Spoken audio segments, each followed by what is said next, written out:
कि साडे बीजेपी कोल बहुमत सीगा, ਉਹ ਬਿੱਲ ਕਦੇ ਵੀ ਪਾਸ ਹੋ ਸਕਦੇ ਸੀਗੇ, ਪਰ ਇਹ ਬਿੱਲ ਪਾਸ ਕਰਨ ਤੋਂ ਪਹਿਲਾਂ, ਡਰਾਫਟਸ ਤੋਂ ਪਹਿਲਾਂ ਇਹਨਾਂ ਨੂੰ ਕਿਸਾਨ ਜਥੇਬੰਦੀਆਂ ਨੂੰ ਭਰੋਸੇ 'ਚੋਂ ਲੈਣਾ ਚਾਹੀਦਾ ਸੀਗਾ। ਅਸੀਂ ਵੀ ਜਦੋਂ ਕਿਸਾਨ ਜਥੇਬੰਦੀਆਂ ਪਹਿਲੀ ਵਾਰ ਦਿੱਲੀ ਗਈਆਂ ਤਾਂ ਕਿਉਂ ਨਹੀਂ ਕੇਂਦਰੀ ਮੰਤਰੀਆਂ ਨਾਲ ਇਹਨਾਂ ਨੇ ਵਿਚਾਰ ਵਟਾਂਦਰਾ ਕੀਤਾ? ਕੇਵਲ ਖੇਤੀਬਾੜੀ ਸੈਕਟਰੀ ਹੀ ਇਹਨਾਂ ਨਾਲ ਵਿਚਾਰ ਕਰਨ ਕਿਉਂ ਆਏ? ਕਿਸਾਨਾਂ ਦਾ ਅਪਮਾਨ ਕਿਉਂ ਹੋਇਆ? ਇਹ ਗੱਲ ਚੁੱਕਣ ਵਾਲੀ ਪਹਿਲੀ ਹਿੰਦੂ ਸੰਗਠਨ ਦੇ ਤੌਰ 'ਤੇ ਸ਼ਿਵ ਸੈਨਾ ਹਿੰਦੁਸਤਾਨ ਹੈ। ਕਿਤੇ ਨੈਸ਼ਨਲ ਮੀਡੀਆ ਪੀਲੀ ਪੱਤਰਕਾਰੀ ਵਾਲੇ ਇਹ ਪ੍ਰਚਾਰ ਰਹੇ ਨੇ ਕਿ ਖਾਲਿਸਤਾਨ ਦੇ ਸਮਰਥਕ ਪਹੁੰਚੇ ਹੋਏ ਨੇ। ਇੱਕ ਥਾਂ ਦੇ ਉੱਤੇ ਖਾਲਿਸਤਾਨ ਦਾ ਨਾਰਾ ਲੱਗਦਾ ਹੈ ਜਾਂ ਨਹੀਂ ਵੀ ਲੱਗਦਾ, ਫਿਰ ਵੀ ਉਸ ਨੂੰ ਫਲੈਸ਼ ਬਣਾ ਕੇ ਦਿਖਾਇਆ ਜਾਂਦਾ। ਕਿਸੇ ਨੌਜਵਾਨ ਦੇ ਹੱਥ 'ਚ ਅਗਰ 3 ਫੁੱਟੀ ਹੈ, ਉਸ ਨੂੰ ਬਾਰ-ਬਾਰ ਦਿਖਾਇਆ ਜਾਂਦਾ, ਦੇਖੋ ਜੀ ਸਿੱਖ ਆ ਕੇ ਤਲਵਾਰਾਂ ਲੈ ਕੇ। ਕੀ ਤੁਹਾਨੂੰ ਲੱਗਦਾ ਹੈ ਇਹ ਸਿਰਫ ਸਿੱਖਾਂ ਦੀ ਜੰਗ ਹੈ? ਕੀ ਇਹਨੂੰ ਧਰਮ ਵਿਸ਼ੇਸ਼ ਦੇ ਨਾਲ ਜੋੜ ਕੇ ਦੇਖਣਾ ਚਾਹੀਦਾ ਹੈ? देखो, इसे करके मैंने अपनी पत्रकार वार्ता च भी गल कही है कि ये किसानां दा संघर्ष है, किसी जाति विशेष कौम का संघर्ष नहीं है। और ਜਿਹੜੇ लोग इनू जाति विशेष कौम का संघर्ष बनाना चाहते हैं वो किसानी अंदोलन की हमायत नहीं कर रहे, वो किसानी अंदोलन का घाण कर रहे हैं। बल्कि किसान अंदोलन के जोड़े जिम्मेवार लीडर हैं उन्होंने ध्यान देना चाहिए, चाहे वो कंगना रनौत वर्गे लोग हों, चाहे युवराज के पिता वर्गे लोग हों, या कोई जाने जोड़े कि खालिस्तान के नारे बुलंद करते हों, 2020 रेफरेंडम वाले जिन्होंने कोई मुँह नहीं ला रहा, वो जा करके अपना ये निशाना साधन। उन्होंने तो किसान अंदोलन को बचना चाहिए। सिख रहिंदा है, खालसा राज उत्थे ही असीं अज भी खालसा राज दे ही वारिस हां ते इस नूं कोई भी झुठला नहीं सकदा।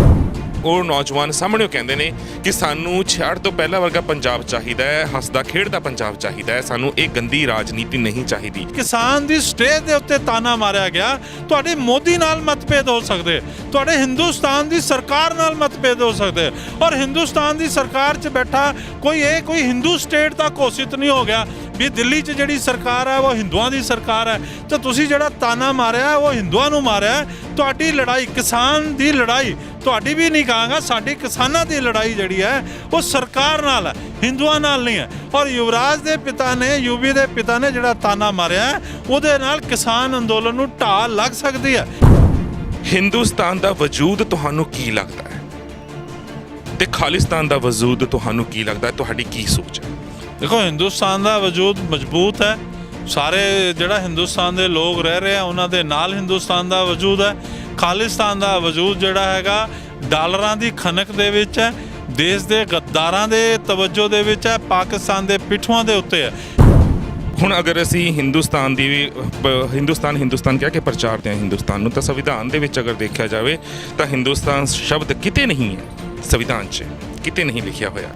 ਤੇ ਜੇਕਰ ਖਾਲਿਸਤਾਨ ਦੀ ਗੱਲ ਕੀਤੀ ਜਾਵੇ ਤਾਂ ਸੰਵਿਧਾਨ ਦੇ ਵਿੱਚ ਖਾਲਿਸਤਾਨ ਵੀ ਕਿਤੇ ਨਹੀਂ ਲਿਖਿਆ ਹੋਇਆ। ਫਿਰ ਕਿਤੇ ਖਾਲਿਸਤਾਨ ਦਾ ਨਾਰਾ ਲੱਗਦਾ, ਉਸ ਦਾ ਨੈਸ਼ਨਲ ਮੀਡੀਆ ਉੱਤੇ ਇੰਨਾ ਬਵਾਲ ਕਿਉਂ ਬਣਦਾ ਹੈ? ਤੇ ਜੇਕਰ ਹਿੰਦੁਸਤਾਨ ਜ਼ਿੰਦਾਬਾਦ ਦੇ ਨਾਰੇ ਲੱਗਦੇ ਨੇ, ਉਸ ਦੇ ਉੱਤੇ ਬਵਾਲ ਕਿਉਂ ਨਹੀਂ ਬਣਦਾ?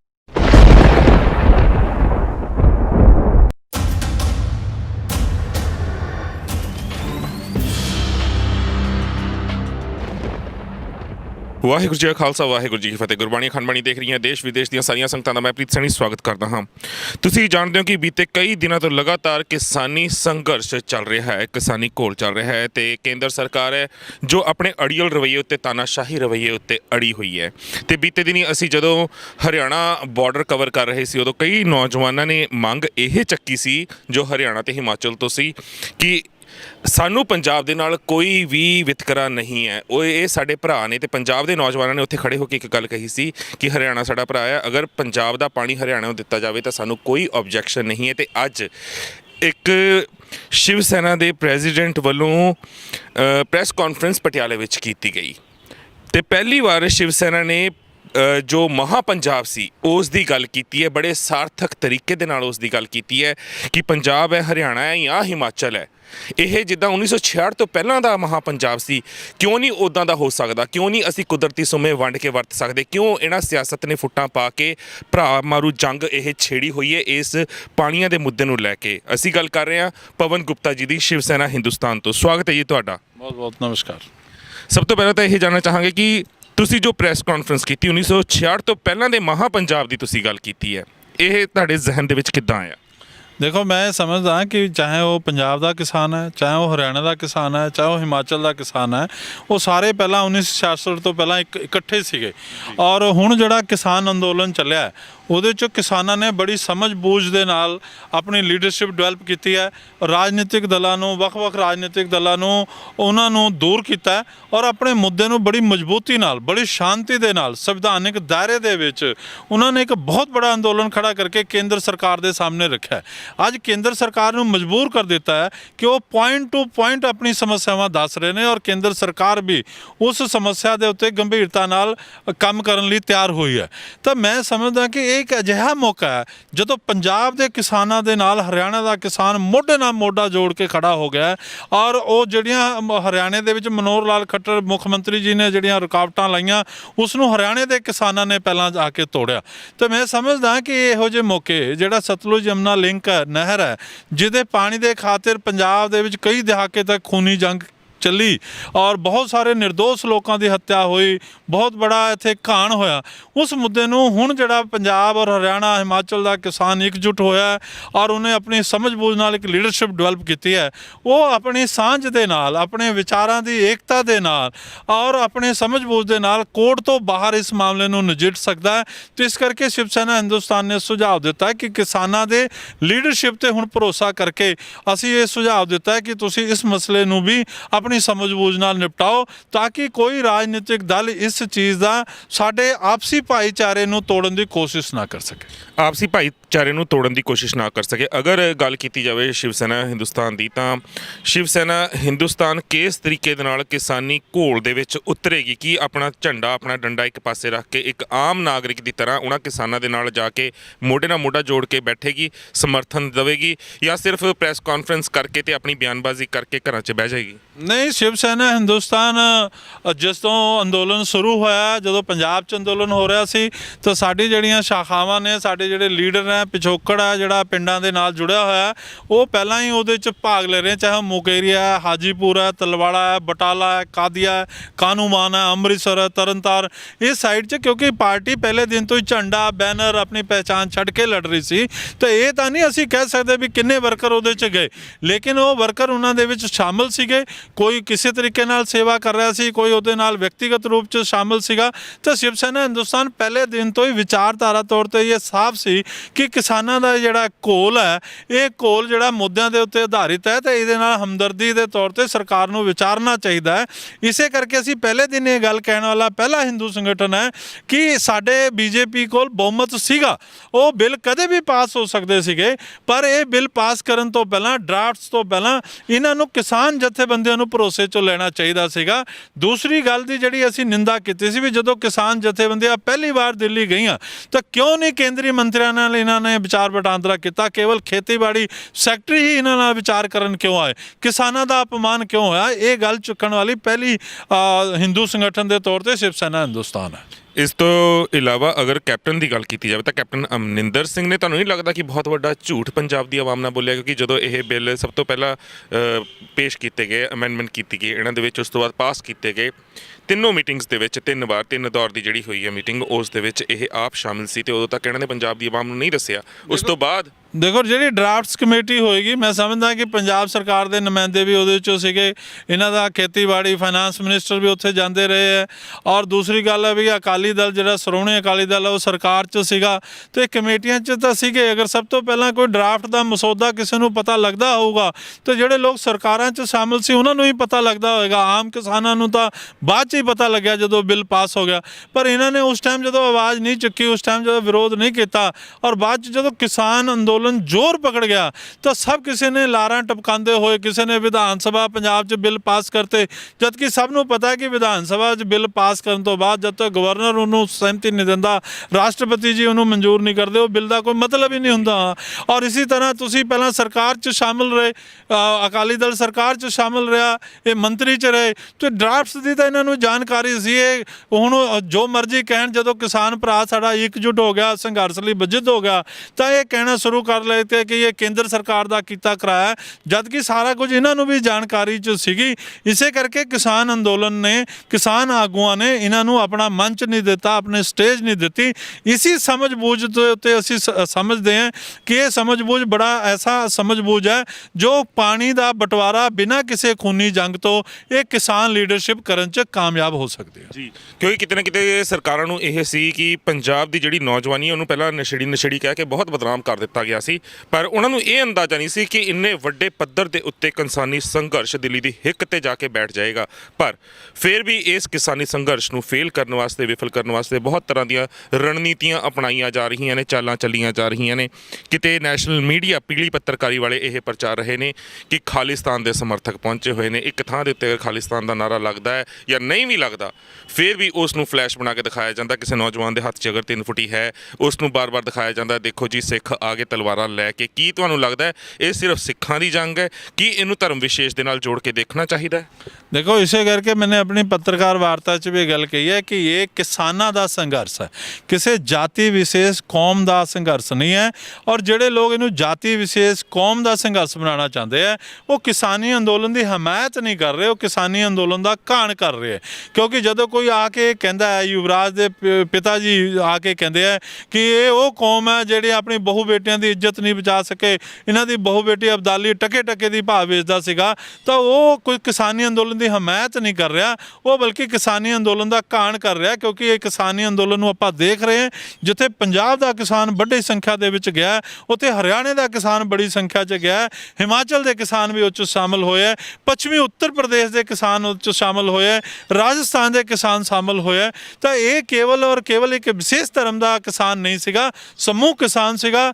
ਔਰ ਇਸੇ ਤਰੀਕੇ ਨਾਲ ਜੇ ਕੋਈ ਇਹ ਗੱਲ ਵੀ ਅਸੀਂ ਸਾਫ਼ ਕੀਤੀ ਹੈ ਵੀ ਖਾਲਿਸਤਾਨੀ ਤਾਕਤਾਂ ਜੇ ਕੁਝ ਗਿਣੀ ਸੰਖਿਆ ਦੇ ਵਿੱਚ ਜਾ ਕੇ ਉੱਤੇ ਨਾਰਾ ਲਾ ਰਹੇ ਹੈ, ਤਾਂ ਪੂਰਾ ਕਿਸਾਨ ਅੰਦੋਲਨ ਖਾਲਿਸਤਾਨੀਆਂ ਦਾ ਹਮਾਇਤੀ ਨਹੀਂ ਹੈ, ਬਲਕਿ ਕਿਸਾਨ ਅੰਦੋਲਨ ਦੇ ਜਿਹੜੇ ਜ਼ਿੰਮੇਵਾਰ ਲੀਡਰ ਹੈ ਉਹਨਾਂ ਨੂੰ ਧਿਆਨ ਦੇਣਾ ਚਾਹੀਦਾ ਹੈ। ਚਾਹੇ ਉਹ ਕੰਗਣਾ ਰਣੌਤ ਵਰਗੇ ਲੋਕ ਹੋਣ, ਚਾਹੇ ਯੁਵਰਾਜ ਦੇ ਪਿਤਾ ਵਰਗੇ ਲੋਕ ਹੋਣ, ਜਾਂ ਕੋਈ ਜਾਣੇ ਜਿਹੜੇ ਕਿ ਖਾਲਿਸਤਾਨ ਦੇ ਨਾਅਰੇ ਬੁਲੰਦ ਕਰਦੇ ਹੋਣ, 2020 ਰੈਫਰੈਂਡਮ ਵਾਲੇ ਜਿਨ੍ਹਾਂ ਨੂੰ ਕੋਈ ਮੂੰਹ ਨਹੀਂ ਲਾ ਰਿਹਾ, ਉਹ ਜਾ ਕਰਕੇ ਆਪਣਾ ਇਹਦੇ 'ਚ ਨਿਸ਼ਾਨਾ ਸਾਧਣ। ਉਹਨਾਂ ਤੋਂ ਕਿਸਾਨ ਅੰਦੋਲਨ ਨੂੰ ਬਚਣਾ ਚਾਹੀਦਾ ਹੈ। ਔਰ ਅਸੀਂ ਇਸ ਗੱਲ ਦੀ ਘੋਰ ਨਿੰਦਾ ਕਰਦੇ ਹਾਂ ਕਿ ਜਦੋਂ ਕਿਸਾਨ ਅੰਦੋਲਨ ਆਪਣੀ ਚਰਮ ਸੀਮਾ 'ਤੇ ਹੈ, ਕਿਸਾਨਾਂ ਦੀ ਮੰਗਾਂ ਨੂੰ ਲੈ ਕੇ ਲੜਾਈ ਲੜੀ ਜਾ ਰਹੀ ਹੈ, ਤੇ ਇਹ ਅੰਦੋਲਨ ਜਿਹੜੇ ਫੇਲ ਹੋ ਚੁੱਕੇ हैं, ਚਾਹੇ 2020 ਵਾਲੇ, ਚਾਹੇ ਖਾਲਿਸਤਾਨ ਵਾਲੇ, ਚਾਹੇ ਦੂਸਰੇ, ਇਹ ਕੋਸ਼ਿਸ਼ ਕਰ ਰਹੇ ਹੈ ਕਿ ਇਹਨੂੰ ਸੰਪਰਦਾਇਕ ਤੌਰ ਤੇ ਕਿਸਾਨ ਅੰਦੋਲਨ ਨੂੰ ਨੁਕਸਾਨ ਪਹੁੰਚਾਇਆ ਜਾਏ। ਬਿਲਕੁਲ, ਤੁਸੀਂ ਗੱਲ ਕੀਤੀ ਯੁਵਰਾਜ ਸਿੰਘ ਦੀ। ਯੁਵਰਾਜ ਸਿੰਘ ਨੇ ਜੋ ਇਤਿਹਾਸਿਕ ਤੱਥਾਂ ਨੂੰ ਸਾਹਮਣੇ ਰੱਖ ਕੇ ਤੁਹਾਨੂੰ ਲੱਗਦਾ ਹੈ ਕਿ ਇੱਕ ਕੌਮ ਨੂੰ ਟਾਰਗੇਟ ਕੀਤਾ ਕਿਸਾਨ ਦੇ ਮੰਚ ਦੇ ਉੱਤੇ, ਜੋ ਨਹੀਂ ਹੋਣਾ ਚਾਹੀਦਾ। ਦੂਸਰੇ ਪਾਸੇ ਕੰਗਣਾ ਦੀ ਤੁਸੀਂ ਗੱਲ ਕੀਤੀ, ਪਰ ਇਸ ਥਾਂ ਦੇ ਉੱਤੇ ਅਸੀਂ ਆ ਖਲੋਤੇ ਹਾਂ ਜਿੱਥੇ ਅੱਜ ਇੱਕ ਪਾਸੇ ਪਾਣੀਆਂ ਨੂੰ ਲੈ ਕੇ ਪੰਜਾਬ ਦੀ ਨੌਜਵਾਨੀ ਦਾ ਘਾਣ ਹੁੰਦਾ ਹੈ ਤੇ ਦੂਸਰੇ ਪਾਸੇ ਹਰਿਆਣੇ ਦੀ, ਤੇ ਰੋਟੀਆਂ ਹਮੇਸ਼ਾ ਸਿਆਸਤਦਾਨ ਸੇਕ ਜਾਂਦੇ ਨੇ। ਤੁਹਾਨੂੰ ਨਹੀਂ ਲੱਗਦਾ ਕਿ ਸਾਨੂੰ ਇਹ ਧਰਮਾਂ ਦੀ ਕੋਝੀ ਰਾਜਨੀਤੀ ਨੂੰ ਦਰਕਿਨਾਰ ਕਰਕੇ ਛੱਡ ਕੇ ਸਿਰਫ ਤੇ ਸਿਰਫ ਇਹਨਾਂ ਮੁੱਦਿਆਂ ਵੱਲ ਧਿਆਨ ਦੇਣਾ ਚਾਹੀਦਾ ਹੈ, ਨੌਜਵਾਨੀ ਨੂੰ ਇਕਜੁੱਟ ਇਕਮੁੱਠ ਕਰਨਾ? ਕਿਉਂਕਿ ਮੈਂ ਸ਼ੰਭੂ ਮੋਰਚੇ ਤੋਂ ਬਾਰਡਰ ਤੱਕ ਅਸੀਂ ਦਿੱਲੀ ਦੇ ਇਕੱਠੇ ਗਏ ਸੀ ਨੌਜਵਾਨਾਂ ਦੇ ਨਾਲ, ਕਾਫਲੇ ਦੇ ਨਾਲ, ਤੇ ਉੱਥੇ ਜਿਹੜੇ ਨੌਜਵਾਨ ਸੀ, ਬੇਸ਼ੱਕ ਉਹ ਪੰਜਾਬ ਦਾ ਸੀ, ਚਾਹੇ ਹਰਿਆਣਾ ਦਾ ਸੀ, ਚਾਹੇ ਹਿਮਾਚਲ ਦਾ ਸੀ, ਹੁਣ ਤਾਂ ਯੂਪੀ, ਐਮਪੀ, ਰਾਜਸਥਾਨ, ਕਰਨਾਟਕਾ, ਕੇਰਲਾ ਤੋਂ ਵੀ ਬੰਦੇ ਪਹੁੰਚ ਰਹੇ ਨੇ। ਹੁਣ ਉਹ ਨੌਜਵਾਨ ਕਹਿੰਦੇ ਨੇ ਕਿ ਸਾਡੇ ਸਾਹਮਣੇ ਆ ਕੇ, ਉਹ ਮੇਰੇ ਕੋਲ ਇੰਟਰਵਿਊਜ਼ ਚੈਨਲ ਦੇ ਉੱਤੇ ਪਈਆਂ ਹੋਈਆਂ ਨੇ, ਉਹ ਨੌਜਵਾਨ ਸਾਹਮਣੇ ਕਹਿੰਦੇ ਨੇ ਕਿ ਸਾਨੂੰ 66 ਤੋਂ ਪਹਿਲਾਂ ਵਰਗਾ ਪੰਜਾਬ ਚਾਹੀਦਾ ਹੈ, ਹੱਸਦਾ ਖੇਡਦਾ ਪੰਜਾਬ ਚਾਹੀਦਾ ਹੈ, ਸਾਨੂੰ ਇਹ ਗੰਦੀ ਰਾਜਨੀਤੀ ਨਹੀਂ ਚਾਹੀਦੀ। ਕਿਉਂਕਿ ਅਗਰ ਅਸੀਂ ਇਤਿਹਾਸਿਕ ਪੱਖ ਵੱਲ ਜਦੋਂ ਝਾਤ ਮਾਰਦੇ ਹਾਂ ਤਾਂ ਗਜਨੀ ਦੇ ਬਾਜ਼ਾਰਾਂ ਦੀ ਅਗਰ ਗੱਲ ਹੁੰਦੀ ਹੈ, ਉਹ ਇਤਿਹਾਸਿਕ ਤੱਥ ਸੀ, ਉਹਦੀ ਸਾਨੂੰ ਇੱਕ ਸਟੀਕ ਐਗਜ਼ਾਮਪਲ ਉਸ ਥਾਂ ਦੇ ਉੱਤੇ ਦੇਣੀ ਚਾਹੀਦੀ ਹੈ ਜਿੱਥੇ ਲੋੜ ਹੈ। ਅਗਰ ਅਸੀਂ ਗੁਰੂ ਤੇਗ ਬਹਾਦਰ ਜੀ ਦੀ ਐਗਜ਼ਾਮਪਲ ਦਿੰਦੇ ਹਾਂ ਕਿ ਉਹਨਾਂ ਨੇ ਹਿੰਦੂ ਕੌਮ ਵਾਸਤੇ ਜਾਂ ਤਿਲਕ ਜੰਜੂ ਵਾਸਤੇ ਸ਼ੀਸ਼ ਵਾਰਿਆ, ਤਾਂ ਉਸ ਵਾਸਤੇ ਵੀ ਇੱਕ ਸਥਾਨ ਹੋਣਾ ਚਾਹੀਦਾ, ਉਸ ਦਾ ਇੱਕ ਪੋਜ਼ਿਟਿਵ ਵੇ ਹੋਣਾ ਚਾਹੀਦਾ ਦੱਸਣ ਦਾ, ਸਮਝਾਉਣ ਦਾ। ਇਸ ਗੱਲ ਨਾਲ ਅਸੀਂ ਕਿਤੇ ਨਾ ਕਿਤੇ ਐਗਰੀ ਕਰਦੇ ਹਾਂ, ਪਰ ਇਹਨਾਂ ਸਾਰੀਆਂ ਚੀਜ਼ਾਂ ਨੂੰ, ਧਰਮ ਵਿਸ਼ੇਸ਼ ਨੂੰ ਅਗਰ ਇੱਕ ਪਾਸੇ ਅਸੀਂ ਰੱਖ ਦਈਏ, ਤਾਂ ਤੁਹਾਨੂੰ ਨਹੀਂ ਲੱਗਦਾ ਕਿ ਹਰ ਧਰਮ, ਹਰ ਵਰਗ ਨੂੰ ਨਾਲ ਲੈ ਕੇ ਚੱਲਦੇ ਹੋਇਆਂ ਕਿਤੇ ਨਾ ਕਿਤੇ ਸਾਡੀਆਂ ਬੇੜੀਆਂ ਵਿੱਚ ਬੱਟੇ ਸਾਡੇ ਆਪਣੇ ਹੀ ਪਾਉਂਦੇ ਨੇ, ਖਾਸ ਕਰਕੇ ਉਹ ਜਿਹੜੇ ਅਹੁਦਿਆਂ ਤੇ ਬੈਠੇ ਨੇ, ਜਿਹਨਾਂ ਨੂੰ ਕੋਈ ਫਰਕ ਨਹੀਂ ਪੈਂਦਾ। ਚੁੱਲ੍ਹੇ ਵਿੱਚ ਲਾਸ਼ਾਂ ਹਿੰਦੂਆਂ ਦੀਆਂ ਲੱਗੀਆਂ ਨੇ, ਮੁਸਲਮਾਨਾਂ ਦੀਆਂ ਲੱਗੀਆਂ ਨੇ, ਸਿੱਖਾਂ ਦੀਆਂ ਲੱਗੀਆਂ ਨੇ, ਈਸਾਈਆਂ ਦੀਆਂ, ਬੌਧੀਆਂ ਦੀਆਂ, ਜੈਨੀਆਂ ਦੀਆਂ, ਉਹਨਾਂ ਨੇ ਸਿਰਫ ਆਪਣੀਆਂ ਵੋਟਾਂ ਦੇਖਣੀਆਂ ਨੇ ਤੇ ਰਾਜਨੀਤੀ ਦੀ। ਜਿਹੜੀ ਗੱਲ ਤੁਸੀਂ ਕਹੀ ਹੈ ਕਿ ਯੂਵੀ ਦੇ ਪਿਤਾ ਨੇ, ਜਿਹੜੇ ਕ੍ਰਿਕਟ ਸਟਾਰ ਦੇ ਪਿਤਾ ਨੇ, ਉਹਨਾਂ ਨੇ ਜਿਹੜੀ ਉਦਾਹਰਨ ਦਿੱਤੀ ਹੈ ਕਿ ਇਤਿਹਾਸਿਕ ਉਦਾਹਰਨ ਦਿੱਤੇ ਹੈ, ਇਤਿਹਾਸ ਚੋਂ ਕੱਢ ਕੇ ਦਿੱਤਾ ਹੈ, ਉਹ ਕੋਈ ਉਦਾਹਰਨ ਉੱਥੇ ਦੱਸਣ ਵਾਲੀ ਉਦਾਹਰਨ ਨਹੀਂ ਸੀਗੀ। ਔਰ ਮਹਿਮੂਦ ਗਜ਼ਨਵੀ ਦੀ ਗੱਲ ਹੈ, ਮਹਿਮੂਦ ਗਜ਼ਨਵੀ ਨੇ ਕੇਵਲ ਹਿੰਦੂਆਂ ਦਾ ਘਾਣ ਨਹੀਂ ਕੀਤਾ। ਉਸ ਟਾਈਮ ਹਿੰਦੂ ਸਿੱਖਾਂ ਦੇ ਵਿੱਚ ਕੋਈ ਬਖਰੇਵਾ ਨਹੀਂ ਸੀਗਾ। ਹਿੰਦੂ ਔਰ ਸਿੱਖ ਮਿਲ ਕੇ ਉਸ ਗਜ਼ਨਵੀ ਦੇ ਖਿਲਾਫ ਯੁੱਧ ਲੜ ਰਹੇ ਸੀਗੇ। ਔਰ ਜਿਹੜੀ ਗੱਲ ਉਹ ਕਹਿ ਰਿਹਾ ਹੈਗਾ, ਉਹ ਤੁਸੀਂ ਸਰਕਾਰ ਦੇ ਖਿਲਾਫ ਲੜਾਈ ਲੜ ਰਹੇ ਹੋ, ਹਿੰਦੂ ਕੌਮ ਦੇ ਖਿਲਾਫ ਨਹੀਂ ਲੜਾਈ ਲੜ ਰਹੇ। ਹਿੰਦੂਆਂ ਨੇ ਨਹੀਂ ਕੋਈ ਬਿੱਲ ਬਣਾਇਆ ਹੋਇਆ। ਔਰ ਇਹ ਜਿਹੜਾ ਤਾਨਾ ਦਿੱਤਾ ਉਹ ਹਿੰਦੂ ਕੌਮ ਨੂੰ ਤਾਨਾ ਦਿੱਤਾ ਹੈ।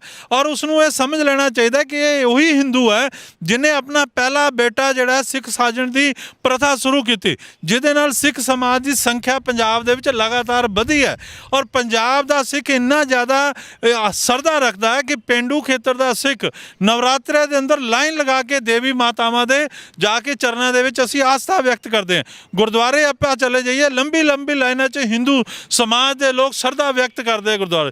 ਤੇ ਇਹ ਜਿਹੜਾ ਕਿਸਾਨ ਦੀ ਸਟੇਜ ਦੇ ਉੱਤੇ ਤਾਨਾ ਮਾਰਿਆ ਗਿਆ, ਤੁਹਾਡੇ ਮੋਦੀ ਨਾਲ ਮਤਭੇਦ ਹੋ ਸਕਦੇ, ਤੁਹਾਡੇ ਹਿੰਦੁਸਤਾਨ ਦੀ ਸਰਕਾਰ ਨਾਲ ਮਤਭੇਦ ਹੋ ਸਕਦੇ। ਔਰ ਹਿੰਦੁਸਤਾਨ ਦੀ ਸਰਕਾਰ 'ਚ ਬੈਠਾ ਕੋਈ ਹਿੰਦੂ ਸਟੇਟ ਤਾਂ ਘੋਸ਼ਿਤ ਨਹੀਂ ਹੋ ਗਿਆ ਵੀ ਦਿੱਲੀ 'ਚ ਜਿਹੜੀ ਸਰਕਾਰ ਹੈ ਉਹ ਹਿੰਦੂਆਂ ਦੀ ਸਰਕਾਰ ਹੈ। ਤਾਂ ਤੁਸੀਂ ਜਿਹੜਾ ਤਾਨਾ ਮਾਰਿਆ ਉਹ ਹਿੰਦੂਆਂ ਨੂੰ ਮਾਰਿਆ। ਤੁਹਾਡੀ ਲੜਾਈ, ਕਿਸਾਨ ਦੀ ਲੜਾਈ, ਤੁਹਾਡੀ ਵੀ ਨਹੀਂ ਕਹਾਂਗਾ, ਸਾਡੀ ਕਿਸਾਨਾਂ ਦੀ ਲੜਾਈ ਜਿਹੜੀ ਹੈ ਉਹ ਸਰਕਾਰ ਨਾਲ ਹੈ, ਹਿੰਦੂਆਂ ਨਾਲ ਨਹੀਂ ਹੈ। ਔਰ ਯੁਵਰਾਜ ਦੇ ਪਿਤਾ ਨੇ, ਯੂਵੀ ਦੇ ਪਿਤਾ ਨੇ ਜਿਹੜਾ ਤਾਨਾ ਮਾਰਿਆ, ਉਹਦੇ ਨਾਲ ਕਿਸਾਨ ਅੰਦੋਲਨ ਨੂੰ ਢਾਲ ਲੱਗ ਸਕਦੀ ਹੈ। ਕਿਸਾਨ ਅੰਦੋਲਨ 'ਚ ਤਰੇੜਾਂ ਪਾਉਣ ਦੀਆਂ ਵਿਉਂਤਬੰਦੀਆਂ ਹੋ ਸਕਦੀਆਂ। ਇਤਿਹਾਸਿਕ ਬਹੁਤ ਸਾਰਾ ਸੱਚ ਹੈ, ਇਤਿਹਾਸ 'ਚ ਬਹੁਤ ਕੁਝ ਸੱਚ ਹੈ। ਕਿਆ ਉਹ ਸੱਚ ਅਸੀਂ ਕਿਸਾਨੀ ਅੰਦੋਲਨ ਦੀ ਸਟੇਜ 'ਤੇ ਦੱਸਾਂਗੇ? ਕਿਆ ਅਸੀਂ ਦੱਸਾਂਗੇ ਕਿ ਪੰਜ ਪਿਆਰੇ ਜਿਹੜੇ ਸੱਚ ਹੈ ਉਹ ਹਿੰਦੂ ਸੀਗੇ ਔਰ ਪੰਜਾਬ ਦੇ ਵਿੱਚੋਂ ਨਹੀਂ ਸੀਗੇ, ਪੂਰੇ ਹਿੰਦੁਸਤਾਨ ਦੇ ਕੋਨੇ-ਕੋਨੇ 'ਚੋਂ ਸੀਗੇ? ਕਿਆ ਅਸੀਂ ਇਤਿਹਾਸਿਕ ਸੱਚ ਦੱਸਾਂਗੇ ਕਿ ਗੁਰੂ ਗੋਬਿੰਦ ਸਿੰਘ ਜੀ ਤਲਵਾਰ ਲੈ ਕੇ ਜਦੋਂ ਸਿਰ ਮੰਗ ਰਹੇ ਸੀ ਤਾਂ ਪੰਜਾਬ ਦਾ ਕੋਈ ਸਰਦਾਰ ਉੱਠਿਆ ਹੀ ਨਹੀਂ, ਉਹ ਸਾਰੇ ਕੋਈ ਬਾਹਰੋਂ ਲੋਕ ਉੱਠੇ? ਤੇ ਇਤਿਹਾਸਿਕ ਸੱਚ ਦੱਸਣ ਲਈ ਜਿੱਥੇ ਜ਼ਰੂਰਤ ਹੈ ਤੁਸੀਂ ਉੱਥੇ ਦੱਸੋ। ਇਤਿਹਾਸਿਕ ਸੱਚ ਨਾ ਬਦਲਿਆ ਜਾ ਸਕਦਾ, ਨਾ ਝੁਟਲਾਇਆ ਜਾ ਸਕਦਾ। ਲੇਕਿਨ ਕਿਸਾਨੀ ਅੰਦੋਲਨ ਦੀ ਸਟੇਜ ਦੇ ਉੱਤੇ ਵਿਰੋਧ ਤੁਸੀਂ ਮੋਦੀ ਸਰਕਾਰ ਦਾ ਕਰ ਰਹੇ ਹੋ ਔਰ ਨਿੰਦਾ ਜਾਂ ਚੁੰਗਲੀ ਜਾਂ ਤਾਨਾ ਹਿੰਦੂ ਸਮਾਜ ਨੂੰ ਦੇ ਰਹੇ ਹੋ, ਉਸ ਹਿੰਦੂ ਨੂੰ ਦੇ ਰਹੇ ਹੋ ਜਿਹੜਾ ਹਰਿਆਣੇ ਦੇ ਵਿੱਚ ਤੁਹਾਡੇ ਨਾਲ ਖੜਾ ਹੋ ਗਿਆ ਹੈਗਾ, ਤੁਹਾਡੇ ਨਾਲ ਖੜਾ ਹੋ ਕੇ ਲੜਾਈ ਲੜ ਰਿਹਾ ਹੈ।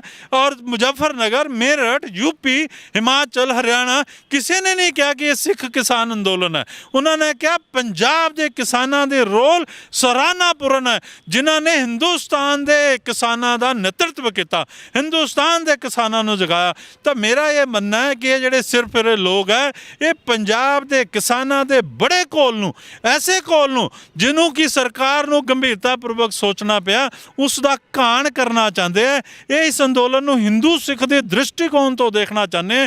ਮੈਂ ਇਹ ਚਾਹੁੰਦਾ ਕਿ ਇਸ ਅੰਦੋਲਨ ਨੂੰ ਕਿਸਾਨੀ ਦ੍ਰਿਸ਼ਟੀ ਨਾਲ ਦੇਖਿਆ ਜਾਣਾ ਚਾਹੀਦਾ, ਕਿਸਾਨੀ ਦ੍ਰਿਸ਼ਟੀ ਨਾਲ ਦੇਖਿਆ ਜਾਣਾ ਚਾਹੀਦਾ। ਦੂਸਰੀ ਪਵਨ ਜੀ ਨੇ ਗੱਲ ਕੀਤੀ 1699 ਦੀ ਵਿਸਾਖੀ ਦੀ, ਜਦੋਂ ਪੰਜ ਪਿਆਰੇ ਸਾਧ ਕੇ ਖਾਲਸਾ ਪੰਥ ਦੀ ਸਿਰਜਣਾ, ਖਾਲਸਾ ਕੌਮ ਦੀ ਸਿਰਜਣਾ ਕੀਤੀ ਸੀ ਧੰਨ ਸ਼੍ਰੀ ਗੁਰੂ ਗੋਬਿੰਦ ਸਿੰਘ ਜੀ ਨੇ। ਸਹੀ ਕਿਹਾ ਕਿ ਉਦੋਂ ਕੋਈ ਧਰਮ ਨਹੀਂ ਸੀ ਦੇਖਿਆ ਗਿਆ, ਕੋਈ ਵਰਗ ਨਹੀਂ ਸੀ ਦੇਖਿਆ ਗਿਆ, ਇਹ ਜਾਤ ਪਾਤ ਨਹੀਂ ਸੀ ਦੇਖੀ ਗਈ। ਪੰਜ ਪਿਆਰੇ ਸਾਧੇ ਗਏ, ਨਵਾਜ਼ੇ ਗਏ, ਖੰਡੇ ਬਾਟੇ ਦੀ ਪਹਲ ਤਿਆਰ ਕੀਤੀ ਗਈ ਤੇ ਉਸ ਤੋਂ ਬਾਅਦ ਨੀਂਹ ਰੱਖੀ ਗਈ ਸਿੱਖ ਕੌਮ ਦੀ। ਪਰ ਜਿਹੜੀ ਗੱਲ ਕਹਿੰਦੇ ਆ ਕਿ ਭਾਰਤ ਦੀ ਆਜ਼ਾਦੀ ਦੀ ਅਗਰ ਗੱਲ ਕਰਦੇ ਹਾਂ ਤਾਂ 80% ਤੋਂ ਵੱਧ ਜਿਹੜੀਆਂ ਕੁਰਬਾਨੀਆਂ ਨੇ ਪੰਜਾਬੀਆਂ ਦੀਆਂ ਨੇ। ਪੰਜਾਬੀਆਂ ਨੇ ਜਿੰਨੀਆਂ ਕੁਰਬਾਨੀਆਂ ਇਸ ਦੇਸ਼ ਦੀ ਆਜ਼ਾਦੀ ਵਾਸਤੇ ਦਿੱਤੀਆਂ, ਅੱਜ ਤੱਕ ਦੇ ਰਹੇ ਨੇ, ਸਰਹੱਦਾਂ 'ਤੇ ਵੀ ਗੱਲ ਕੀਤੀ ਜਾਵੇ ਦਿੰਦੇ ਨੇ, ਉਸ ਦੀ ਹਰ ਕੋਈ ਐਗਜ਼ੈਂਪਲ ਦੇਣਾ। ਪਰ ਮੈਂ ਤੁਹਾਨੂੰ ਇੱਕ ਚੀਜ਼ ਪੁੱਛਣਾ ਚਾਹੁੰਦਾ ਕਿ ਹਿੰਦੁਸਤਾਨ ਦਾ ਵਜੂਦ ਤੁਹਾਨੂੰ ਕੀ ਲੱਗਦਾ ਹੈ ਤੇ ਖਾਲਿਸਤਾਨ ਦਾ ਵਜੂਦ ਤੁਹਾਨੂੰ ਕੀ ਲੱਗਦਾ ਹੈ? ਤੁਹਾਡੀ ਕੀ ਸੋਚ ਹੈ? ਦੇਖੋ, ਹਿੰਦੁਸਤਾਨ ਦਾ ਵਜੂਦ ਮਜ਼ਬੂਤ ਹੈ।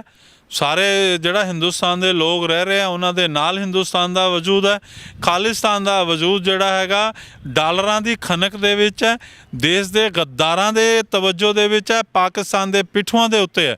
ਕਿਉਂਕਿ ਜਿਹੜਾ ਪੰਜਾਬ ਦੇ ਵਿੱਚ, ਦੇਸ਼ ਦੇ ਵਿੱਚ ਸਿੱਖ ਰਹਿ ਰਿਹਾ, ਉਹ ਆਪਣੇ ਦੇਸ਼ ਦੀ ਏਕਤਾ, ਅਖੰਡਤਾ ਦੇ ਨਾਲ ਵਫਾਦਾਰ ਹੈ। ਉਹ ਆਪਣੇ ਗੁਰੂ ਧਾਮਾਂ ਦੇ ਦਰਸ਼ਨ ਦੀਦਾਰ ਕਰ ਰਿਹਾ। ਸਾਡਾ ਜਿਹੜਾ ਸਿੱਖ ਭਰਾ ਹੈ ਰੋਜ਼ ਸਵੇਰੇ ਅੰਮ੍ਰਿਤ ਦੇ ਪਾਠ ਕਰਨ ਦੇ ਦੌਰਾਨ ਜਿਹੜੀ ਅਰਦਾਸ ਕਰਦਾ ਹੈ, ਉਹ 'ਚੋਂ ਇਹ ਕਰਦਾ ਹੈ ਕਿ ਗੁਰੂ ਜੀ ਸਾਨੂੰ ਜਿਹੜੇ ਗੁਰਧਾਮਾਂ ਤੋਂ ਵਿਛੋੜਿਆ ਗਿਆ ਉਹਦੇ ਖੁੱਲ੍ਹੇ ਦਰਸ਼ਨ ਦੀਦਾਰ ਦੀ ਦਾਤ ਬਖਸ਼ੋ। ਔਰ ਉਹ ਦਾਤ ਤਦ ਬਖਸ਼ੀ ਜਾਏਗੀ ਜਦੋਂ ਹਿੰਦੁਸਤਾਨ ਦੀਆਂ ਸੀਮਾਵਾਂ ਵੱਡੀਆਂ ਹੋਣਗੀਆਂ, ਤਦ ਜਾ ਕੇ ਸਾਨੂੰ ਖੁੱਲ੍ਹੇ ਦਰਸ਼ਨ ਦੀਦਾਰ ਦੀ ਦਾਤ ਬਖਸ਼ੀ ਜਾਏਗੀ।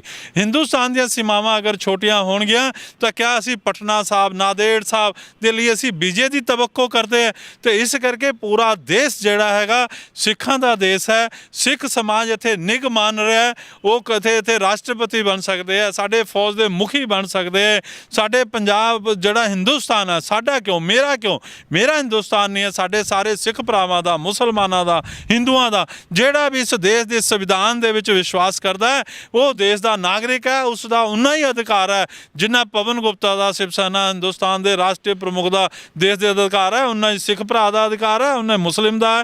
ਹਾਂ, ਪਰ ਉਹ ਸਾਡੇ ਸੰਵਿਧਾਨ ਦੇ ਦਾਇਰੇ ਦੇ ਅੰਦਰ ਹੋਣਾ ਚਾਹੀਦਾ ਹੈ, ਸਾਡੇ ਸੰਵਿਧਾਨ ਦੇ ਕਾਨੂੰਨ ਦੇ ਅੰਦਰ ਰਹਿ ਕੇ ਉਸ ਆਜ਼ਾਦੀ ਦਾ ਨਿੱਘ ਮਾਣ ਸਕਦਾ। ਸੰਵਿਧਾਨ ਦੇ ਦਾਇਰੇ ਦੇ ਅੰਦਰ ਹੋਣਾ ਚਾਹੀਦਾ। ਮੈਂ ਉੱਥੇ ਹੀ ਸੰਵਿਧਾਨ ਤੇ ਹੀ ਆਉਣ ਲੱਗਿਆ ਸੀ।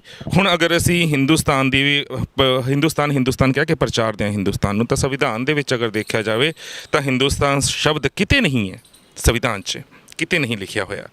ਤੇ ਜੇਕਰ ਖਾਲਿਸਤਾਨ ਦੀ ਗੱਲ ਕੀਤੀ ਜਾਵੇ ਤਾਂ ਸੰਵਿਧਾਨ ਦੇ ਵਿੱਚ ਖਾਲਿਸਤਾਨ ਵੀ ਕਿਤੇ ਨਹੀਂ ਲਿਖਿਆ ਹੋਇਆ। ਫਿਰ ਕਿਤੇ ਖਾਲਿਸਤਾਨ ਦਾ ਨਾਰਾ ਲੱਗਦਾ, ਉਸ ਦਾ ਨੈਸ਼ਨਲ ਮੀਡੀਆ ਉੱਤੇ ਇੰਨਾ ਬਵਾਲ ਕਿਉਂ ਬਣਦਾ ਹੈ, ਤੇ ਜੇਕਰ ਹਿੰਦੁਸਤਾਨ ਜ਼ਿੰਦਾਬਾਦ ਦੇ ਨਾਰੇ ਲੱਗਦੇ ਨੇ ਉਸ ਦੇ ਉੱਤੇ ਬਵਾਲ ਕਿਉਂ ਨਹੀਂ ਬਣਦਾ, ਕਿਉਂਕਿ ਦੋਨੋਂ ਹੀ ਸੰਵਿਧਾਨ ਦੇ ਵਿੱਚ ਨਹੀਂ ਹੈ। ਦੇਖੋ, ਗੱਲ ਇਹ ਹੈ ਕਿ ਜਿਹੜਾ ਪਿਛਲੇ ਦਿਨੇ ਵੀ MIM ਦੇ ਇੱਕ MLA ਨੇ ਹਿੰਦੁਸਤਾਨ ਸ਼ਬਦ ਕਹਿਣ ਤੋਂ ਨਾ ਕੀਤੀ ਸੀ, ਉਦੋਂ ਵੀ ਜਿਹੜਾ ਸਪੀਕਰ ਨੇ ਰੂਲਿੰਗ ਦਿੱਤੀ, ਉਹਨੇ ਕਿਹਾ ਵੀ ਹਿੰਦੁਸਤਾਨ ਸ਼ਬਦ ਦਾ ਉਲੇਖ ਸੰਵਿਧਾਨ ਦੇ ਵਿੱਚ ਹੈ, ਉਹਦੇ ਵਿੱਚ ਸੰਵਿਧਾਨ ਦੇ ਵਿੱਚ ਉਲੇਖ ਕੀਤਾ ਹੋਇਆ। ਦੂਸਰੀ ਗੱਲ ਹੈ ਵੀ ਖਾਲਿਸਤਾਨ ਦਾ ਇੱਕ ਪਰਸੈਪਸ਼ਨ ਬਣ ਗਿਆ ਕਿ ਖਾਲਿਸਤਾਨ ਜਿਹੜਾ ਹੈ ਇੱਕ ਸੈਪਰੇਟਿਜ਼ਮ, ਇੱਕ ਅਲਗਾਵਾਦ ਦੇ ਪ੍ਰਤੀਕ ਹੈ। ਅਗਰ ਜੇ ਤੁਸੀਂ ਖਾਲਸਾ ਰਾਜ ਦੀ ਗੱਲ ਕਰਦੇ ਹੋ ਵੀ ਰਾਜ ਕਰੇਗਾ ਖਾਲਸਾ, ਕਿਸੇ ਨੂੰ ਕੋਈ ਤਕਲੀਫ ਨਹੀਂ, ਆਪਾਂ ਰੋਜ਼ ਉਸ ਦੇ ਉੱਤੇ ਵਿੱਚ ਦਿਨੀ ਆਬਜੈਕਸ਼ਨ ਹੋਈ ਸੀ ਗੁਰਦੁਆਰੇ ਦੇ ਵਿੱਚ, ਆਕੀ ਰਹੇ ਨਾ ਕੋਈ, ਨੌਜਵਾਨਾਂ ਨੇ ਨਾਰਾ ਲਾਇਆ ਸੀ ਰਾਜ ਕਰੇਗਾ ਖਾਲਸਾ, ਆਕੀ ਰਹੇ ਨਾ ਕੋਈ, ਫਤਿਹਗੜ੍ਹ ਸਾਹਿਬ ਕੀ ਰਹੇ ਨਾ ਕੋਈ ਦਾ ਕੋਈ ਆਬਜੈਕਸ਼ਨ ਨਹੀਂ ਹੈ। ਉਹਦੀ ਥਾਂ ਤੇ ਜਦੋਂ ਬਾਕੀ ਕਹਿ ਦਿੰਦੇ ਆ ਉਦੋਂ ਜਾ ਕੇ ਆਬਜੈਕਸ਼ਨ ਹੁੰਦਾ। ਜਿਹੜਾ ਗੁਰੂ ਜੀ ਨੇ ਫਰਮਾਇਆ ਵੀ ਆਕੀ ਰਹੇ ਨਾ ਕੋਈ, ਯਾਨੀ ਦੁਸ਼ਮਣ ਕੋਈ ਨਾ ਰਹੇ, ਤਾਂ ਮੇਰੇ ਖਿਆਲ ਇਹੀ ਉਲੱਥਾ ਹੋਏਗਾ, ਪੰਜਾਬੀ 'ਚ ਟ੍ਰਾਂਸਲੇਸ਼ਨ ਹੋਏਗੀ, ਉਹਦਾ ਕੋਈ ਇਤਰਾਜ਼ ਨਹੀਂ ਹੈ। ਜਦੋਂ ਅਸੀਂ ਗੁਰਬਾਣੀ ਦੇ ਸ਼ਬਦਾਂ ਤੋਂ ਭਟਕ ਜਾਂਦੇ ਹਾਂ, ਉਹਦੇ ਅਰਥਾਂ ਨੂੰ ਅਸੀਂ ਮਨ ਦੇ ਅਰਥ ਨਾਲ ਕਰਨ ਲੱਗ ਜਾਂਦੇ ਹਾਂ, ਫਿਰ ਜਾ ਕੇ ਉਹਦਾ ਜਿਹੜਾ ਹੈ ਉਹ ਅਰਥ ਬਦਲ ਜਾਂਦਾ, ਉਹਦੀ ਸੋਚ ਬਦਲ ਜਾਂਦੀ ਹੈ। ਅਗਰ ਕੋਈ ਖਾਲਸਾ ਰਾਜ ਦੀ ਗੱਲ ਕਰ ਰਿਹਾ, ਖਾਲਸਾ ਰਾਜ ਇਸ ਦੇਸ਼ 'ਚ ਰਿਹਾ, ਬਾਬਾ ਰਣਜੀਤ ਸਿੰਘ, ਮਹਾਰਾਜਾ ਰਣਜੀਤ ਸਿੰਘ ਦੇ ਟਾਈਮ ਖਾਲਸਾ ਰਾਜ ਰਿਹਾ ਹੈ, ਔਰ ਉਦੋਂ ਵੀ ਬਹੁਤ ਸਾਰੇ ਕਈ ਹਿੰਦੂ ਮੰਤਰੀ ਵੀ ਉਹਦੇ 'ਚ ਮਹਾਰਾਜਾ ਰਣਜੀਤ ਸਿੰਘ ਨਾਲ ਰਹੇ, ਯੋਧਾ ਰਹੇ, ਔਰ ਜਿਨ੍ਹਾਂ ਨੂੰ ਇਤਿਹਾਸ ਦੀ ਜਾਣਕਾਰੀ ਨਹੀਂ ਉਹ ਇਸ ਤਰ੍ਹਾਂ ਦੀ ਗੱਲ ਕਰਦੇ ਆ। ਕਿਉਂਕਿ ਜਦੋਂ ਬਾਬਾ ਬੰਦਾ ਸਿੰਘ ਬਹਾਦਰ ਤੋਂ ਪਹਿਲਾਂ ਗੁਰੂ ਗੋਬਿੰਦ ਸਿੰਘ ਜੀ ਨੂੰ ਜਿਹੜੀ ਸ਼ਸਤਰ ਦੀ ਸਿੱਖਿਆ ਦਿੱਤੀ ਗਈ, ਉਹ ਵੀ ਸਾਨੂੰ ਦੱਸਿਆ ਗਿਆ ਕਿ ਕਿਸੇ ਬ੍ਰਾਹਮਣ ਨੇ, ਕਿਸੇ ਪੰਡਤ ਨੇ ਦਿੱਤੀ ਹੈ। ਤਾਂ ਅਸੀਂ ਇਹ ਤਾਨਾ ਨਹੀਂ ਮਾਰ ਸਕਦੇ ਕਿ ਅਸੀਂ ਸ਼ਸਤਰ ਸਿਖਾਇਆ, ਅਸੀਂ ਫਲਾਣਾ ਕੀਤਾ, ਜਾਂ ਸਾਡੇ ਬੰਦਿਆਂ ਨੇ ਮੋਹਰਾਂ ਵਿਛਾਈਆਂ ਸਾਹਿਬਜ਼ਾਦਿਆਂ ਦੇ ਅੰਤਿਮ ਸੰਸਕਾਰ ਦੇ ਲਈ। ਉਸ ਟਾਈਮ ਅਸੀਂ ਇੱਕ ਜ਼ਬਰ ਔਰ ਜ਼ੁਲਮ ਦੇ ਖਿਲਾਫ ਲੜ ਰਹੇ ਸੀ।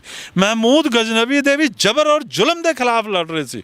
ਔਰੰਗਜ਼ੇਬ ਦੇ ਵੀ ਸਵਾ ਮਨ ਜਿਹੜਾ ਜਨੇਊ ਉਤਾਰਨ ਦੀ ਜ਼ਬਰ ਔਰ ਜ਼ੁਲਮ ਦੇ ਖਿਲਾਫ ਲੜ ਰਹੇ ਸੀ। ਜਿਨ੍ਹਾਂ ਨੂੰ ਇਤਿਹਾਸ ਦੀ ਜਾਣਕਾਰੀ ਨਹੀਂ ਉਹ ਸਮਝ ਲੈਣ ਕਿ ਗੁਰੂ ਨਾਨਕ ਦੇਵ ਜੀ ਪਾਖੰਡਵਾਦ ਦੇ ਖਿਲਾਫ ਜਨੇਊ ਦੀ ਵਿਰੋਧਤਾ ਕਰਦੇ ਹੈ, ਔਰ ਜਦੋਂ ਜ਼ਬਰ ਜ਼ੁਲਮ ਦਾ ਪ੍ਰਤੀਕ ਬਣ ਜਾਂਦਾ ਹੈ, ਉਸੇ ਜਨੇਊ ਤਿਲਕ ਦੀ ਰਾਖੀ ਦੇ ਲਈ ਗੁਰੂ ਤੇਗ ਬਹਾਦਰ ਜੀ ਆਪਣਾ ਸੀਸ ਦੇਣ ਤੋਂ ਵੀ ਪਿੱਛੇ ਨਹੀਂ ਮੁੜਦੇ। ਤੇ ਇਸ ਦਾ ਸਾਫ਼ ਪਤਾ ਹੈ ਕਿ ਜ਼ਬਰ ਔਰ ਜ਼ੁਲਮ ਦੇ ਖਿਲਾਫ ਸਨਾਤਨ ਹਿੰਦੂ ਧਰਮ ਨੂੰ ਕਾਇਮ ਰੱਖਣ ਦੇ ਲਈ ਕਈ ਗੁਰੂਆਂ ਨੇ ਕੁਰਬਾਨੀਆਂ ਦਿੱਤੀਆਂ, ਆਪਣੀ ਸਿੱਖਿਆਵਾਂ ਦਾ ਪ੍ਰਚਾਰ ਪ੍ਰਸਾਰ ਕੀਤਾ, ਔਰ ਇਸੇ ਕਰਕੇ ਅੱਜ ਕੋਈ ਵੀ ਸੱਚਾ ਹਿੰਦੂ ਗੁਰੂ ਗ੍ਰੰਥ ਸਾਹਿਬ ਦੀ ਵਿਰੋਧਤਾ ਨਹੀਂ ਕਰ ਸਕਦਾ, ਸਵਾਲ ਹੀ ਨਹੀਂ ਉੱਠਦਾ ਵਿਰੋਧਤਾ ਕਰਨ ਦਾ। ਬਹੁਤ ਬਹੁਤ ਧੰਨਵਾਦ, ਕਿਉਂਕਿ ਮੈਂ ਪਹਿਲੀ ਵਾਰ ਕਿਸੇ ਸ਼ਿਵ ਸੈਨਾ ਦੇ ਪ੍ਰਮੁੱਖ ਦੇ ਨਾਲ ਗੱਲਬਾਤ ਕਰਕੇ ਖੁਦ ਨੂੰ ਖੁਸ਼ੀ ਹੋ ਰਹੀ ਹੈ, ਕਿਉਂਕਿ ਨੌਹਾਂ ਨਾਲੋਂ ਮਾਸ ਅਕਸਰ ਅਸੀਂ ਕਹਿੰਦੇ ਕਿ ਅਲੱਗ ਨਹੀਂ ਹੋ ਸਕਦਾ, ਪਰ ਬਹੁਤ ਘੱਟ ਅਜਿਹੇ ਪ੍ਰਧਾਨ ਜਾਂ ਅਜਿਹੇ ਬੁਲਾਰੇ ਜਾਂ ਅਜਿਹੇ ਰਾਜਨੀਤਿਕ ਲੋਕ ਨੇ ਜਿਹੜੇ ਦਿਲੋਂ ਚਾਹੁੰਦੇ ਨੇ ਕਿ ਨੌਹਾਂ ਨਾਲੋਂ ਮਾਸ ਕਦੇ ਨਾ ਅਲੱਗ ਹੋਵੇ। ਇਤਿਹਾਸ ਦੀ ਇਹਨਾਂ ਨੂੰ ਬਾਖੂਬ ਜਾਣਕਾਰੀ ਹੁੰਦੀ ਹੈ, ਜੋ ਚਾਹੁੰਦੇ ਨੇ ਕਿ ਸਾਡਾ ਪੰਜਾਬ ਇਕਜੁੱਟ ਇਕਮੁੱਠ ਰਹੇ, ਭਾਰਤ ਇਕਜੁੱਟ ਇਕਮੁੱਠ ਰਹੇ। ਬਾਕੀ ਸ਼ਬਦਾਂ ਦੇ ਨਾਲ ਖੇਡਣਾ, ਜਿੱਦਾਂ ਐਗਜ਼ਾਮਪਲ ਖਾਲਿਸਤਾਨ ਜਾਂ ਹਿੰਦੁਸਤਾਨ ਦੀ ਦਿੱਤੀ, ਰਾਜਨੀਤਿਕ ਪਾਰਟੀਆਂ ਨੂੰ ਬਾਖੂਬ ਆਉਂਦਾ ਹੈ। ਇਸ ਤੋਂ ਸਾਨੂੰ ਆਪ ਸੁਚੇਤ ਰਹਿਣਾ ਪੈਣਾ ਹੈ, ਆਪ ਬਚਣਾ ਪੈਣਾ। ਜਿੱਥੇ ਤੱਕ ਰਹੀ ਖਾਲਸਾ ਰਾਜ ਦੀ ਗੱਲ, ਜਿੱਦਾਂ ਪਵਨ ਜੀ ਨੇ ਵੀ ਕਿਹਾ ਕਿ ਮਹਾਰਾਜਾ ਰਣਜੀਤ ਸਿੰਘ ਦਾ ਇੱਥੇ ਰਾਜ ਰਿਹਾ, ਜਿੱਥੇ ਸਿੱਖ ਰਹਿੰਦਾ ਹੈ ਖਾਲਸਾ ਰਾਜ ਉੱਥੇ ਹੀ ਆ। ਅਸੀਂ ਅੱਜ ਵੀ ਖਾਲਸਾ ਰਾਜ ਦੇ ਹੀ ਵਾਰਸ ਹਾਂ ਤੇ ਇਸ ਨੂੰ ਕੋਈ ਵੀ ਝੁਠਲਾ ਨਹੀਂ ਸਕਦਾ। ਪਰ ਸਾਡਾ ਫਰਜ਼ ਇਹ ਬਣਦਾ ਹੈ ਕਿ ਰਵਾਇਤੀ ਪਾਰਟੀਆਂ, ਅਕਾਲੀ ਭਾਜਪਾ ਹੋਵੇ, ਕਾਂਗਰਸ ਹੋਵੇ, ਜਾਂ ਆ ਜਿਹੜੇ ਨਵੇਂ ਹੁਣ ਝਾੜੂ ਵਾਲੇ ਆਏ ਨੇ, ਇਹਨਾਂ ਤੋਂ ਅਸੀਂ ਸੁਚੇਤ ਹੋ ਜਾਈਏ, ਕਿਉਂਕਿ ਅੱਗੇ 2022 ਦੀਆਂ ਚੋਣਾਂ ਨੇ। ਜੋ ਕਿਸਾਨੀ ਘੋਲ ਚੱਲ ਰਿਹਾ ਹੈ, ਇਸ ਕਿਸਾਨੀ ਘੋਲ ਦੇ ਵਿੱਚੋਂ ਜੇ ਕੋਈ ਇੱਕ ਨਵੀਂ ਚੰਗੀ ਸਿਆਸੀ ਧਿਰ ਉੱਭਰ ਕੇ ਬਾਹਰ ਆਉਂਦੀ ਹੈ, ਨੌਜਵਾਨ ਲੱਖਾ ਸਿਧਾਣਾ, ਦੀਪ ਸਿੱਧੂ ਵਰਗੇ ਜਿਹੜੇ ਅੱਗੇ ਲੱਗੇ ਹੋਏ ਨੇ ਮੋਢੀ ਬਣ ਕੇ, ਜਿਹਨਾਂ ਦੇ ਨਾਲ ਬਹੁਤ ਵੱਡੀ ਸਾਡੀ ਫੈਨ ਫੋਲੋਇੰਗ ਹੈ ਜਾਂ ਕਿਸਾਨ ਜਥੇਬੰਦੀਆਂ ਆਪਣੇ ਵੱਲੋਂ ਨੌਜਵਾਨ ਖੜੇ ਕਰਦੀਆਂ ਨੇ ਇਹ ਸਿਆਸੀ ਮੈਦਾਨ ਦੇ ਵਿੱਚ ਤੇ ਇਹਨਾਂ ਰਵਾਇਤੀ ਪਾਰਟੀਆਂ ਨੂੰ ਦਰਕਿਨਾਰ ਕਰਦੀਆਂ ਨੇ, ਤਾਂ ਇਸ ਤੋਂ ਚੰਗੀ ਚਪੇੜ ਸ਼ਾਇਦ ਰਵਾਇਤੀ ਪਾਰਟੀਆਂ ਦੇ ਮੂੰਹ ਤੇ ਕੋਈ ਨਹੀਂ ਹੋਏਗੀ। ਤੇ ਪਵਨ ਜੀ ਨੇ ਅੱਜ ਮਹਾ ਪੰਜਾਬ ਦੀ ਗੱਲ ਕੀਤੀ ਆਪਣੀ ਪ੍ਰੈਸ ਕਾਨਫਰੰਸ ਦੇ ਵਿੱਚ, ਜੋ 1966 ਤੋਂ ਪਹਿਲਾਂ ਦਾ ਹੱਸਦਾ ਵਸਦਾ ਸੂਬਾ ਸੀ, ਜਿਸ ਨੂੰ ਬੜਾ ਸੋਚ ਸਮਝ ਕੇ ਭੰਨਿਆ ਗਿਆ, ਤੋੜਿਆ ਗਿਆ, ਲੰਗੜਾ ਲੂਲਾ ਕੀਤਾ ਗਿਆ, ਪਾਣੀ ਵੱਢੇ ਗਏ, ਰਾਜਧਾਨੀ ਖੋਹੀ ਗਈ, ਨੌਜਵਾਨੀ ਨੂੰ ਨਸ਼ੇ 'ਚ ਗਰਕ ਕਰਕੇ ਪੰਜਾਬ ਮੁਕਾਇਆ ਗਿਆ, ਹਰੀ ਕ੍ਰਾਂਤੀ ਦੇ ਨਾਮ ਤੇ ਸਾਡੀ ਧਰਤੀ ਹੇਠਲਾ ਪਾਣੀ ਮੁਕਾਇਆ ਗਿਆ। ਅੱਜ ਸ਼ਿਵ ਸੈਨਾ ਦੇ ਇੱਕ ਪ੍ਰਧਾਨ ਨੇ ਗੁਜ਼ਾਰਿਸ਼ ਕੀਤੀ ਹੈ ਆਵਾਮ ਨੂੰ, ਸਿਆਸੀ ਧਿਰਾਂ ਨੂੰ ਕਿ ਨਿੱਜ ਤਿਆਗ ਕੇ ਕਿਸਾਨਾਂ ਦੀ ਹਿਮਾਇਤ ਕਰੋ, ਉਹਨਾਂ ਦੇ ਨਾਲ ਖੜੇ ਹੋਵੋ ਤੇ ਪਹਿਲਾਂ ਵਰਗਾ ਪੰਜਾਬੀ ਸੂਬਾ ਬਣਾਓ, ਪਹਿਲਾਂ ਵਰਗਾ ਪੰਜਾਬ ਬਣਾਓ ਜਿੱਦਾਂ ਨੌਜਵਾਨਾਂ ਨੇ ਮੰਗ ਕੀਤੀ ਜਦੋਂ ਅਸੀਂ ਦਿੱਲੀ ਦੇ ਬਾਰਡਰ ਤੇ ਸੀ। ਅੰਤ ਦੇ ਵਿੱਚ ਤੁਸੀਂ ਕੀ ਕਹਿਣਾ ਚਾਹੋਗੇ, ਕਿਉਂਕਿ ਬਹੁਤ ਸਾਰੀਆਂ ਚੀਜ਼ਾਂ ਨੂੰ ਲੈ ਕੇ ਬੜੇ ਵਿਖਰੇਵੇਂ ਪਾਏ ਹੋਏ ਨੇ, ਖਾਸ ਕਰਕੇ ਸ਼ਿਵ ਸੈਨਾ ਦਾ ਇੱਕ ਨਜ਼ਰੀਆ ਇੱਦਾਂ ਦਾ ਲੋਕਾਂ ਦੇ ਸਾਹਮਣੇ ਜਾ ਚੁੱਕਿਆ ਹੈ ਕਿ ਇਹ ਸਿਰਫ ਤੇ ਸਿਰਫ ਕੱਟੜਵਾਦੀ ਰਾਜਨੀਤੀ ਕਰਦੇ ਨੇ, ਠੀਕ ਹੈ, ਹਿੰਦੂ ਧਰਮ ਦਾ ਕੱਟੜਵਾਦੀ ਝੰਡਾ ਤੇ ਏਜੰਡਾ ਲੈ ਕੇ ਹੀ ਗਾਂਹ ਤੁਰਦੇ ਨੇ ਤੇ ਇਹਨਾਂ ਨੇ ਪਾੜੋ ਤੇ ਰਾਜ ਕਰੋ ਦੀ ਰਾਜਨੀਤੀ ਹਮੇਸ਼ਾ ਖੇਡੀ ਹੈ। ਕਿਉਂਕਿ ਜੂਨ ਦਾ ਮਹੀਨਾ ਚੜ੍ਹਦੇ ਹੀ ਇਹ ਸੜਕਾਂ ਉੱਤੇ ਉਤਰ ਆਉਂਦੇ ਨੇ, ਭਿੰਡਰਾਂ ਵਾਲੇ ਦੇ ਅਸੀਂ ਹੁਣ ਪੁਤਲੇ ਫੂਕਣੇ ਨੇ, ਪੋਸਟਰ ਫੂਕਣੇ ਨੇ, ਇਹਨਾਂ ਨੂੰ ਕੋਈ ਮਤਲਬ ਨਹੀਂ ਹੈ ਕਿਸਾਨੀ ਸੰਘਰਸ਼ ਚੱਲ ਰਿਹਾ ਹੈ, ਪਰ ਇਹਨਾਂ ਨੇ ਕਿਸੇ ਨਾ ਕਿਸੇ ਚੀਜ਼ ਨੂੰ ਤੂਲ ਦੇ ਕੇ ਉਧਰਲੇ ਪਾਸੇ ਨੂੰ ਚੀਜ਼ਾਂ ਮੋੜਨੀਆਂ ਹੁੰਦੀਆਂ ਨੇ। ਪਰ ਤੁਸੀਂ ਕਿਸਾਨੀ ਦੀ ਗੱਲ ਕੀਤੀ, ਤੁਸੀਂ ਪੰਜਾਬ ਦੀ ਗੱਲ ਕੀਤੀ, ਮਹਾ ਪੰਜਾਬ ਦੀ ਗੱਲ ਕੀਤੀ ਤੇ ਹੁਣ ਤੁਸੀਂ ਆਪ ਇਹੀ ਚਾਹੁੰਦੇ ਹੋ ਕਿ ਇਹ ਸੰਘਰਸ਼ ਜਿੱਤ ਵੱਲ ਜਾਵੇ। ਕੀ ਸੁਨੇਹਾ ਦਓਗੇ ਸਾਡੀਆਂ ਮਤਲਬ ਸਿਆਸੀ ਧਿਰਾਂ ਨੂੰ, ਰਵਾਇਤੀ ਪਾਰਟੀਆਂ ਨੂੰ, ਕਿਸਾਨ ਜਥੇਬੰਦੀਆਂ ਨੂੰ ਜੋ ਅੱਜ ਵੀ ਮੀਟਿੰਗ ਕਰ ਰਹੀਆਂ ਨੇ? ਦੇਖੋ, ਮੇਰਾ ਇਹੀ ਕਹਿਣਾ ਹੈ ਕਿ ਜਿਹੜੇ ਵਿਚਾਰਧਾਰਾ ਦੀ ਲੜਾਈ ਅਲੱਗ-ਅਲੱਗ ਚੱਲਦੀ ਰਹਿੰਦੀ ਹੈ। ਤੁਸੀਂ ਜਰਨੈਲ ਸਿੰਘ ਭਿੰਡਰਾਂ ਵਾਲੇ ਬਾਰੇ ਕੀਤੀ, ਉਹਦੇ ਲਈ ਸਾਡੀ ਇੱਕ ਅਲੱਗ ਵਿਚਾਰਧਾਰਾ ਹੈ, ਅਸੀਂ ਉਸ ਵਿਚਾਰਧਾਰਾ ਨਾਲ ਸਹਿਮਤ ਨਹੀਂ ਹੈਗੇ, ਉਹ ਵਿਰੋਧਤਾ ਸਾਡੀ ਲਗਾਤਾਰ ਜਾਰੀ ਹੈ। ਦੂਸਰੀ ਗੱਲ ਜਿਹੜੀ ਕੀਤੀ ਹੈ ਕਿ ਜਿਹੜੇ ਵੱਖ-ਵੱਖ ਵਿਸ਼ੇ ਹੈ ਉਹਨਾਂ ਨੂੰ ਰਾਜਨੀਤਿਕ ਰੋਟੀਆਂ ਸੇਕਣ ਦੀ ਬਜਾਏ ਜਨਤਾ ਦੇ ਹਿੱਤ ਦੇ ਵਿੱਚ ਦੇਖਣਾ ਚਾਹੀਦਾ ਹੈ, ਕਿਸਾਨ ਦੇ ਇੰਟਰਸਟ ਦੇ ਵਿੱਚ ਦੇਖਣਾ ਚਾਹੀਦਾ ਹੈ। ਅਗਰ ਜੇ ਸਾਡਾ ਪਾਣੀ ਆਪਸੀ ਸਮਝੌਤੇ ਦੇ ਤਹਿਤ ਕਿਸਾਨਾਂ ਦੇ ਸਮਝ ਬੂਝ ਦੇ ਨਾਲ ਅਗਰ ਪਾਣੀ ਹਰਿਆਣਾ ਦੇ ਕਿਸਾਨਾਂ ਦੇ ਖੇਤਾਂ ਤੱਕ ਵੀ ਪਹੁੰਚਦਾ ਹੈ ਤਾਂ ਉਹ ਪਾਕਿਸਤਾਨ ਦੇ ਕਿਸਾਨਾਂ ਤੱਕ ਨਹੀਂ ਜਾ ਰਿਹਾ, ਸਾਡੇ ਦੇਸ਼ ਦੇ ਕਿਸਾਨਾਂ ਤੱਕ ਜਾ ਰਿਹਾ ਹੈ। ਔਰ ਅੱਜ ਅਸੀਂ ਦੇਖਿਆ ਕਿ ਜੇ ਪੰਜਾਬ ਦੇ ਕਿਸਾਨਾਂ ਤੇ ਭੀੜ ਪਈ ਆ, ਔਕੜ ਪਈ ਆ, ਅਗਰ ਕਿਸਾਨੀ ਬਿੱਲ 'ਚ ਉਣਤਾਈਆਂ ਲੱਭੀਆਂ ਤਾਂ ਉਸ ਉਣਤਾਈਆਂ ਦੇ ਨਾਲ ਪੂਰੀ ਤਰੀਕੇ ਨਾਲ ਹਰਿਆਣੇ ਦਾ ਕਿਸਾਨ ਵੀ ਖੜਾ ਹੋ ਗਿਆ, ਹਿਮਾਚਲ ਦਾ ਕਿਸਾਨ ਵੀ ਖੜਾ ਹੋ ਗਿਆ। ਜਿਸ ਹਰਿਆਣਾ ਔਰ ਹਿਮਾਚਲ ਦੇ ਕਿਸਾਨਾਂ ਦੇ ਖਿਲਾਫ ਸਿਆਸੀ ਪਾਰਟੀਆਂ ਸਾਨੂੰ ਆਪਣੀਆਂ ਰੋਟੀਆਂ ਸੇਕਣ ਲਈ ਸਾਨੂੰ ਖੜਾ ਕਰਦੀਆਂ ਰਹੀਆਂ, ਜਿਹਦੇ ਕਰਕੇ ਹਜ਼ਾਰਾਂ ਪੰਜਾਬੀ ਨੌਜਵਾਨਾਂ ਦੀ ਲਾਸ਼ਾਂ ਵਿਸ ਗਈਆਂ।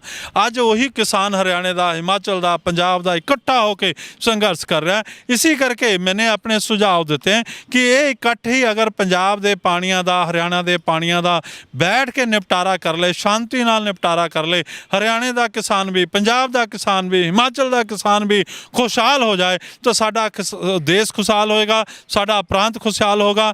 ਔਰ ਮਹਾ ਪੰਜਾਬ ਦੀ ਜਿਹੜੀ ਗੱਲ ਕੀਤੀ ਹੈ ਵੀ 1966 ਤੋਂ ਪਹਿਲਾਂ ਵੀ ਤਾਂ ਅਸੀਂ ਇਹਨਾਂ ਸੰਸਾਧਨਾਂ ਦਾ ਉਪਯੋਗ ਕਰ ਰਹੇ ਸੀ, ਫਿਰ ਕਿਹੜਾ ਘਾਟਾ ਪੈ ਗਿਆ? ਆਪਣੀ ਸਿਆਸੀ ਸਵਾਰਥ ਦੀ ਪੂਰਤੀ ਦੇ ਲਈ ਅਸੀਂ ਸੂਬੇ ਤੋਂ ਸੂਬੀ ਬਣਾ ਦਿੱਤਾ, ਛੋਟੇ ਸੂਬੇ ਬਣਾ ਕੇ ਅਸੀਂ ਆਪਣਾ ਘੇਰਾ ਬਣਾ ਲਿਆ, ਇਸ ਕਰਕੇ ਵੀ ਸਾਡੀ ਸਰਕਾਰ ਬਣਦੀ ਰਹੇ, ਅਸੀਂ ਸੱਤਾ 'ਚ ਆਉਂਦੇ ਰਹੇ। ਪੰਜਾਬੀਆਂ ਦਾ ਕੋਈ ਤੁਸੀਂ ਉਸ 'ਚ ਫਾਇਦਾ ਨਹੀਂ ਕੀਤਾ। ਜਿਹੜਾ ਅੱਤਵਾਦ ਦਾ ਦਹਾਕਾ ਚੱਲਦਾ ਰਿਹਾ, ਜਿਹੜਾ ਖਾਲਿਸਤਾਨ ਦੇ ਨਾਮ ਦੇ ਉੱਤੇ ਤੁਸੀਂ ਖੂਨ ਬਹਾਇਆ, ਉਹ 'ਚ ਤੁਸੀਂ ਕਿਸੇ ਪੰਜਾਬੀ ਸਿੱਖ ਨੂੰ ਜਾ ਕੇ ਜਿਹੜੇ ਪਿੰਡਾਂ 'ਚ ਵੱਸ ਰਿਹਾ, ਖੇਤਾਂ 'ਚ ਵੱਸ ਰਿਹਾ, ਜਾਂ ਉਸ ਹਿੰਦੂ ਨੂੰ ਪੁੱਛੋ ਜਿਹਨੂੰ ਬੱਸਾਂ 'ਚ ਉਤਾਰ ਕੇ ਮਾਰਿਆ ਗਿਆ, ਉਸ ਦੇ ਦਰਦ ਨੂੰ ਜਦ ਤੁਸੀਂ ਜਾਣੋਗੇ ਤਾਂ ਤੁਸੀਂ ਕਿਸੇ ਬਖਰੇਵੇਂ ਦੀ ਗੱਲ ਨਹੀਂ ਕਰੋਗੇ, ਕਿਸੇ ਹਿੰਸਾ ਦੀ ਗੱਲ ਨਹੀਂ ਕਰੋਗੇ। ਕਿਉਂਕਿ ਜੇ ਪੰਜਾਬ ਇਕਜੁੱਟ ਹੋ ਕੇ ਅੱਗੇ ਚੱਲੇਗਾ, ਕੁਝ ਲੋਕਾਂ ਨੇ ਪੰਜਾਬੀਆਂ ਨੂੰ ਕਿਹਾ ਉੜਦਾ ਪੰਜਾਬ, ਨਸ਼ੇੜੀ ਪੰਜਾਬ, ਅੱਜ ਉਹੀ ਪੰਜਾਬ ਬੜਾ ਅੱਛਾ ਲੱਗ ਰਿਹਾ ਉਹਨਾਂ ਨੂੰ, ਉਹਨਾਂ ਪਾਰਟੀਆਂ ਦੇ ਲੀਡਰਾਂ ਨੂੰ, ਉਹੀ ਪੰਜਾਬ ਦੇ ਕਿਸਾਨਾਂ ਲਈ ਟਵੀਟ ਕਰ ਰਹੇ। ਤਾਂ ਉਦੋਂ ਤੁਸੀਂ ਕਿਉਂ ਕਿਹਾ ਸੀ ਕਿ ਇਹ ਪੰਜਾਬੀ ਜਿਹੜਾ ਹੈ ਨਸ਼ੇੜੀ ਹੋ ਗਿਆ? ਪੂਰੇ ਪੰਜਾਬ ਨੂੰ ਗਾਲ ਕੱਢੀ ਸੀਗੀ। ਤੇ ਇਸ ਕਰਕੇ ਸ਼ਿਵ ਸੈਨਾ ਹਿੰਦੁਸਤਾਨ ਤੁਹਾਨੂੰ ਅਪੀਲ ਕਰਦੀ ਹੈ ਕਿ ਚਲੋ ਸਾਡੇ ਬਾਰੇ ਇਹ ਪਰਸੈਪਸ਼ਨ ਨਾ ਬਣਾਓ ਕਿ ਅਸੀਂ ਕੇਵਲ ਹਿੰਦੂ ਦੀ ਗੱਲ ਕਰਦੇ, ਅਸੀਂ ਦੇਸ਼ ਦੀ ਗੱਲ ਕਰਦੇ, ਅਸੀਂ ਸਮਾਜ ਦੀ ਗੱਲ ਕਰਦੇ, ਅਸੀਂ ਕਿਸਾਨ ਦੀ ਗੱਲ ਕਰਦੇ। ਕਿਸਾਨ ਉਹਦੇ 'ਚ ਹਿੰਦੂ ਵੀ ਹੈ, ਮੁਸਲਮਾਨ ਵੀ ਹੈ, ਸਿੱਖ ਹੈ। ਔਰ ਜੇ ਹਰਿਆਣੇ ਦੇ ਕਿਸਾਨਾਂ ਦੇ ਖੇਤਾਂ 'ਚ ਪਾਣੀ ਜਾਏਗਾ ਤਾਂ ਉੱਥੇ ਸਾਡਾ ਪੰਜਾਬੀ ਕਿਸਾਨ ਵੀ ਬੈਠਾ ਹੋਇਆ, ਬਹੁਤ ਬੜਾ ਪੰਜਾਬੀ ਕਿਸਾਨ ਬੈਠਾ ਹੋਇਆ, ਬਹੁਤ ਹਿੰਦੂ ਕਿਸਾਨ ਹੈ, ਬਹੁਤ ਸਿੱਖ ਕਿਸਾਨ ਹੈ। ਤੇ ਇਸ ਕਰਕੇ ਮੈਨੂੰ ਕਿਸਾਨਾਂ ਦੀ ਜਿਹੜੀ ਏਕਤਾ, ਉਹਨਾਂ ਦੀ ਲੀਡਰਸ਼ਿਪ ਦੀ ਜਿਹੜੀ ਸਮਝ ਹੈ, ਉਹਨੂੰ ਦੇਖ ਕੇ ਬੜੀ ਖੁਸ਼ੀ ਹੋਈ। ਇਸ ਕਰਕੇ ਮੈਂ ਆਪਣੀ ਪਾਰਟੀ ਸ਼ਿਵ ਸੈਨਾ ਸੈਨਾ ਹਿੰਦੁਸਤਾਨ ਵੱਲੋਂ ਇਸ ਜਿਹੜੇ ਗੁੰਝਲਦਾਰ ਸਮੱਸਿਆ ਦਾ ਹੱਲ ਕੱਢਣ ਲਈ ਕਿਹਾ ਹੈ ਤਾਂ ਕਿ ਬਿਨਾਂ ਖੂਨ ਬਹਾਏ ਇਸ ਦਾ ਮਸਲੇ ਦਾ ਹੱਲ ਹੋ ਜਾਏ। ਬਿਨਾਂ ਖੂਨ ਬਹਾਏ ਮਸਲੇ ਦਾ ਹੱਲ ਹੋ ਜਾਏ। ਇਸ ਮਸਲੇ ਦਾ ਹੱਲ ਤਾਂ ਆਈ ਥਿੰਕ ਕਿ 70 ਦੇ ਅਖੀਰਲੇ ਸਮੇਂ ਦੇ ਵਿੱਚ ਹੋ ਜਾਂਦਾ, ਕਿਉਂਕਿ ਉਦੋਂ ਇੱਕ ਅਨੰਦਪੁਰ ਦਾ ਮਤਾ ਪਾਇਆ ਗਿਆ ਸੀਗਾ ਜਿਸ ਦੇ ਵਿੱਚ ਖੁਦ ਮੁਖਤਿਆਰੀ ਦੀ ਹੀ ਗੱਲ ਸੀ। ਇਹੀ ਮੰਗਾਂ ਸੀ ਜਿਹੜੀਆਂ ਨੂੰ ਲੈ ਕੇ ਅੱਜ ਅਸੀਂ ਹਰਿਆਣੇ ਦੇ ਬਾਰਡਰ ਤੇ ਬੈਠੇ ਹਾਂ। ਤੁਹਾਨੂੰ ਕੀ ਲੱਗਦਾ ਹੈ ਕਿ ਅੱਜ ਵੀ ਉਸੇ ਸੰਘਰਸ਼ ਨੂੰ ਲੈ ਕੇ ਅਸੀਂ ਲੜ ਰਹੇ ਹਾਂ? ਅੱਜ ਵੀ ਖੁਦ ਮੁਖਤਿਆਰੀ ਚਾਹੀਦੀ ਹੈ ਤੇ ਸਾਨੂੰ ਕਿੱਦਾਂ ਦੀ ਖੁਦ ਮੁਖਤਿਆਰੀ ਮਿਲਣੀ ਚਾਹੀਦੀ ਹੈ? ਦੇਖੋ, ਜਿੱਥੇ ਤੱਕ ਆਨੰਦਪੁਰ ਸਾਹਿਬ ਦਾ ਪ੍ਰਸਤਾਵ ਹੈ, ਕਿਉਂਕਿ ਮੈਂ ਉਹਨੂੰ ਡਿਟੇਲ 'ਚ ਨਹੀਂ ਪੜ੍ਹਿਆ, ਪਰ ਮੈਂ ਇਹ ਜ਼ਰੂਰ ਕਹਿ ਸਕਦਾ ਵੀ ਖੁਦ ਮੁਖਤਿਆਰੀ ਦਾ ਜਿਹੜਾ ਫਰੇਮ ਹੈ ਉਹ ਸਾਡੇ ਕਨਸਟੀਟਿਊਸ਼ਨ ਦੇ ਅੰਦਰ ਹੀ ਹੋਣਾ ਚਾਹੀਦਾ। ਅਗਰ ਜਿਹੜਾ ਸਾਡਾ ਕਨਸਟੀਟਿਊਸ਼ਨ ਜਿੰਨਾ ਕਿ ਖੁਦ ਮੁਖਤਿਆਰੀ ਸਟੇਟ ਨੂੰ ਦਿੰਦਾ ਹੈ ਉਨੀ ਕੁ ਖੁਦ ਮੁਖਤਿਆਰੀ ਬਹੁਤ ਜ਼ਰੂਰੀ ਹੈ। ਅਗਰ ਕਾਨੂੰਨ ਦੇ ਵਿੱਚ ਉਹ ਬਣ ਸਕਦੀ ਹੈ ਤਾਂ ਕੋਈ ਦਿੱਕਤ ਨਹੀਂ, ਜੇ ਕਾਨੂੰਨ 'ਚ ਨਹੀਂ ਬਣ ਸਕਦੀ ਤਾਂ ਉਸ ਦੇ ਬਾਰੇ ਸੋਚਿਆ ਜਾਣਾ ਚਾਹੀਦਾ। ਬਹੁਤ ਬਹੁਤ ਧੰਨਵਾਦ ਸਾਡੇ ਨਾਲ ਗੱਲਬਾਤ ਕਰਨ ਵਾਸਤੇ, ਬਹੁਤ ਬਹੁਤ ਧੰਨਵਾਦ। ਸੋ ਗੁਰਪਿਆਰਿਓ, ਅੰਤ ਦੇ ਵਿੱਚ ਕੋਈ ਗੱਲ ਕਹਾਂਗੇ ਕਿ ਅਸੀਂ ਜਦੋਂ ਵੀ ਪੰਜਾਬ ਦੀ ਗੱਲ ਕਰਦੇ ਹਾਂ, ਪੰਜਾਬੀ ਦੀ ਗੱਲ ਕਰਦੇ ਹਾਂ, ਪੰਜਾਬੀਅਤ ਦੀ ਗੱਲ ਕਰਦੇ ਹਾਂ ਤਾਂ ਅਕਸਰ ਵੇਖਿਆ ਕਿ ਬਹੁਤ ਸਾਰੇ ਨਿਊਜ਼ ਚੈਨਲਸ ਅਜਿਹੇ ਹੁੰਦੇ ਨੇ ਜੋ ਹਰ ਚੀਜ਼ ਨੂੰ ਇੱਕ ਅਲੱਗ ਤਰੀਕੇ ਨਾਲ ਤੁਹਾਡੇ ਸਾਹਮਣੇ ਪ੍ਰੈਜ਼ੈਂਟ ਕਰਦੇ ਨੇ। ਜਿੱਥੇ ਤੱਕ ਰਹੀ ਧਰਮ ਵਿਸ਼ੇਸ਼ ਨੂੰ ਲੈ ਕੇ, ਇਤਿਹਾਸ ਨੂੰ ਲੈ ਕੇ ਗੱਲ, ਤਾਂ ਇਤਿਹਾਸਿਕ ਤੱਥਾਂ ਨੂੰ ਹਮੇਸ਼ਾ ਤੋੜਿਆ ਮਰੋੜਿਆ ਜਾਂਦਾ ਰਿਹਾ ਹੈ, ਪਰ ਸੱਚਾਈ ਜੱਗ ਜਾਣਦਾ ਹੈ, ਦੁਨੀਆ ਜਾਣਦੀ ਹੈ, ਜਿਸ ਤੋਂ ਅਸੀਂ ਕਦੇ ਮੁਨਕਰ ਨਹੀਂ ਹੋ ਸਕਦੇ। ਪਰ ਇਸ ਵੇਲੇ ਜੋ ਜੰਗ ਚੱਲ ਰਹੀ ਹੈ ਉਹ ਘੋਲ ਕਿਸਾਨੀ ਦਾ ਹੈ, ਉਹ ਘੋਲ ਪੰਜਾਬ ਦਾ ਹੈ, ਪੰਜਾਬੀਅਤ ਦਾ, ਜਿੱਥੇ ਕੋਈ ਧਰਮ ਕੋਈ ਵਰਗ ਐਗਜ਼ਿਸਟ ਨਹੀਂ ਕਰਦਾ। ਹਰ ਧਰਮ ਹਰ ਵਰਗ ਦੀ ਇਹ ਲੜਾਈ ਹੈ ਤੇ ਲਾਹਨਤ ਹੈ ਉਹਨਾਂ ਚੈਨਲਾਂ ਦੇ ਉੱਤੇ ਜੋ ਇਸ ਨੂੰ ਧਰਮ ਵਿਸ਼ੇਸ਼ ਦੇ ਨਾਲ ਜੋੜ ਕੇ ਦਰਸਾ ਰਹੇ ਨੇ, ਦਿਖਾ ਰਹੇ ਨੇ, ਖਾਲਿਸਤਾਨ ਦੇ ਨਾਲ ਜੋੜ ਕੇ ਦਿਖਾ ਰਹੇ ਨੇ। ਤੇ ਕੰਗਣਾ ਰਣੌਤ ਵਰਗੀਆਂ ਐਕਟ੍ਰੈਸਿਸ ਜਿਹੜੀਆਂ ਇਸ ਨੂੰ ਇੱਕ ਇੰਨੀ ਗਿਰੀ ਹੋਈ ਲੈਵਲ ਦੇ ਉੱਤੇ ਜਾ ਕੇ ਪ੍ਰਚਾਰ ਰਹੀਆਂ ਨੇ ਕਿ 100 ਰੁਪਏ ਦੀ ਦਿਹਾੜੀ ਦੇ ਉੱਤੇ ਬੀਬੀਆਂ ਆ ਰਹੀਆਂ ਨੇ ਜੋ ਇਸ ਕਿਸਾਨੀ ਸੰਘਰਸ਼ ਨਾਲ ਜੁੜੀਆਂ ਹੋਈਆਂ ਨੇ। ਤੇ ਬੀਬੀਆਂ ਨੇ ਸਾਫ਼ ਚੈਲੰਜ ਕੀਤਾ ਹੈ ਕੰਗਣਾ ਨੂੰ ਵੀ ਕਿ ਇੱਕ ਰਾਤ ਆ ਕੇ ਬਤਾ ਕੇ ਤਾਂ ਦਿਖਾ ਸਾਡੇ ਨਾਲ, ਫੇਰ ਪਤਾ ਲੱਗ ਜਾਏਗਾ ਕਿ ਆਟੇ ਦਾਲ ਦਾ ਭਾਅ ਹੁੰਦਾ ਕੀ ਹੈ। ਤੇ ਜਿੱਥੇ ਤੱਕ ਗੱਲ ਰਹੀ ਸੰਤਾਂ ਦੀ, ਤੇ ਸੰਤਾਂ ਦੇ ਬਾਰੇ ਅਸੀਂ ਜਦੋਂ ਵੀ ਗੱਲ ਕਰੀਏ ਸਾਨੂੰ ਪਤਾ ਸਾਡੇ ਕੌਮ ਦੇ 20ਵੀਂ ਸਦੀ ਦੇ ਮਹਾਨ ਨਾਇਕ ਨੇ, ਉਹ ਸ਼ਹੀਦ ਨੇ। ਸ਼ਿਵ ਸੈਨਾ ਦੇ ਨਾਲ ਜਿੰਨਾ ਮਰਜ਼ੀ ਅਸੀਂ ਟਾਕਰਾ ਕਰ ਲਈਏ, ਉਹਨਾਂ ਨੇ ਹਮੇਸ਼ਾ ਉਹਨਾਂ ਦੇ ਬਾਰੇ ਗਲਤ ਖਿਆਲ ਰੱਖਿਆ ਹੈ, ਪਰ ਸਾਨੂੰ ਪਤਾ ਹੈ ਕਿ ਉਹ ਸਾਡੀ ਕੌਮ ਦੇ 20ਵੀਂ ਸਦੀ ਦੇ ਮਹਾਨ ਨਾਇਕ ਸੀ ਤੇ ਹਮੇਸ਼ਾ ਰਹਿਣਗੇ। ਸਾਨੂੰ ਉਹਨਾਂ ਦੀ ਸੋਚ ਦੇ ਉੱਤੇ ਹਮੇਸ਼ਾ ਪਹਿਰਾ ਦੇਣਾ ਚਾਹੀਦਾ ਹੈ। ਖੁਦ ਮੁਖਤਿਆਰੀ ਦੀ ਜਦ ਤੱਕ ਗੱਲ ਕੀਤੀ, ਅਨੰਦਪੁਰ ਸਾਹਿਬ ਦੇ ਮਤੇ ਦੀ ਗੱਲ ਕੀਤੀ, ਇਹਨਾਂ ਨੇ ਕਿਹਾ ਨਹੀਂ ਪੜਿਆ, ਪਰ ਹਾਂ ਇਹ ਕਿਤੇ ਨਾ ਕਿਤੇ ਖੁਦ ਮੁਖਤਿਆਰੀ ਨਾਲ ਐਗਰੀ ਸੀ। ਤਾਂ ਗੱਲ ਉੱਥੇ ਹੀ ਆ ਜਾਂਦੀ ਹੈ ਕਿ ਸਾਨੂੰ ਜਿਸ ਚੀਜ਼ ਦਾ ਪੂਰਾ ਗਿਆਨ ਨਹੀਂ ਹੈ ਸਾਨੂੰ ਉਸ ਦੇ ਉੱਤੇ ਟਿੱਪਣੀ ਨਹੀਂ ਕਰਨੀ ਚਾਹੀਦੀ। ਪਰ ਅੰਤ ਦੇ ਵਿੱਚ ਰਵਾਇਤੀ ਪਾਰਟੀਆਂ ਨੂੰ ਇਹ ਕਹਾਂਗਾ ਕਿ ਹੁਣ ਇੱਕ ਨਵਾਂ ਸੰਘਰਸ਼ ਪੰਜਾਬ 'ਚ ਉੱਭਰਨਾ ਸ਼ੁਰੂ ਹੋਇਆ ਹੈ, ਨਵੀਂ ਸਿਆਸਤ ਪੰਜਾਬ ਤੋਂ ਉੱਭਰੇਗੀ ਤੇ ਜ਼ਰੂਰ ਉੱਭਰੇਗੀ, ਪਰ ਕਿਸਾਨ ਜਥੇਬੰਦੀਆਂ ਦਾ ਫਰਜ਼ ਬਣਦਾ ਹੈ ਕਿ ਇਸ ਸੰਘਰਸ਼ ਨੂੰ ਤਾਰੋ ਪੀੜ ਨਾ ਹੋਣ ਦਿੱਤਾ ਜਾਵੇ। ਇਸ ਸੰਘਰਸ਼ ਦੇ ਵਿੱਚ ਇੱਕ ਚੰਗੀ ਸਿਆਸਤ ਪੰਜਾਬ ਨੂੰ ਦਿੱਤੀ ਜਾਵੇ। ਦੀਪ ਸਿੱਧੂ, ਲੱਖਾ ਸਦਾਣਾ ਵਰਗੇ ਨੌਜਵਾਨਾਂ ਨੂੰ ਅਸੀਂ ਬੇਨਤੀ ਕਰਦੇ ਹਾਂ, ਅੱਗੇ ਆਓ, ਮੋਰਚੇ ਸਾਂਭੋ ਤੇ ਪੰਜਾਬ ਦੀ ਜੋ ਵਿਗੜੀ ਹੋਈ ਦੁਰਦਸ਼ਾ ਹੈ ਉਸ ਨੂੰ ਸੁਧਾਰਨ ਦੀ ਕੋਸ਼ਿਸ਼ ਕਰੋ। ਇਸੇ ਦੇ ਨਾਲ ਆਪਣੇ ਹੋਸਟ ਦੇ ਦੋਸਤ ਪ੍ਰੀਤ ਸੈਣੀ ਨੂੰ ਦਿਓ ਇਜਾਜ਼ਤ। ਪ੍ਰੋਗਰਾਮ ਚੰਗਾ ਲੱਗਿਆ ਹੋਵੇ ਲਾਈਕ ਤੇ ਸ਼ੇਅਰ ਜ਼ਰੂਰ ਕਰਨਾ, ਬਾਕੀ ਆਪਣੀਆਂ ਭਾਵਨਾਵਾਂ ਨੀਚੇ ਕਮੈਂਟਸ ਦੇ ਵਿੱਚ ਤੁਸੀਂ ਵਿਅਕਤ ਕਰ ਸਕਦੇ ਹੋ। ਵਾਹਿਗੁਰੂ ਜੀ ਕਾ ਖਾਲਸਾ, ਵਾਹਿਗੁਰੂ ਜੀ ਕੀ ਫਤਿਹ।